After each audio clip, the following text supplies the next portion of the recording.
rain falls steady and soft, a sound that fills the spaces between thoughts.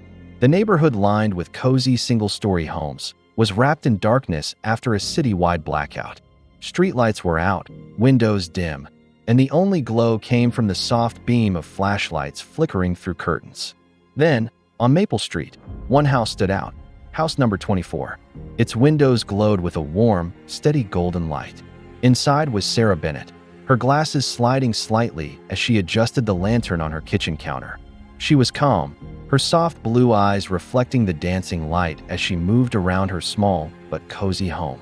Her son, a curious boy, peeked out the window and whispered, "Mom, no one else has lights." Sarah looked out too, her breath fogging the glass. "Then maybe they could use a little of ours." She opened the door, and the soft warmth spilled out into the cool, dark street like a silent invitation. Minutes later, one by one, shadows approached. Mrs. Patel, the elderly Indian neighbor from next door, came in. Behind her was Mr. Jordan and his teenage daughter Praise close beside him, holding a half-dead phone. Then came Grace and Tom, the newlyweds from across the street, wrapped in blankets, eyes squinting against the drizzle.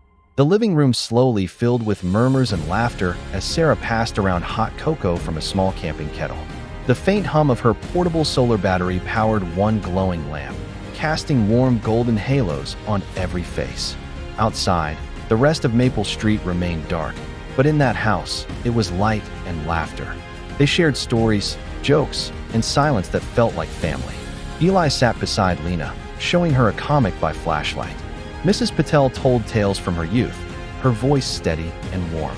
At one point, Mr. Jordan looked around and said quietly, "Funny, we've lived on this street for years, and this is the first time we've really met."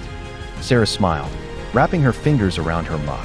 Maybe it just took a little darkness to see each other clearly. Time passed, the storm eased, and the sound of distant generators faded. The scene glowed. Simple, human, beautiful. Neighbors who were once strangers now shared the same light, the same laughter, the same moment. Later, when the city lights flickered back on, no one rushed to leave. They stayed, talking, connecting, until the night felt lighter than before. As the last guest left, Sarah stood by the window, looking out at the street, now bright again, but somehow different. Eli tugged her hand and whispered, "Mom, do you think we'll do this again?" She smiled softly. "I hope we don't have to wait for another blackout. It's no longer the only house shining. The neighborhood is alive again. And sometimes, that's enough to remind others how to shine too." Subscribe for more stories that remind us. Light lives in ordinary people.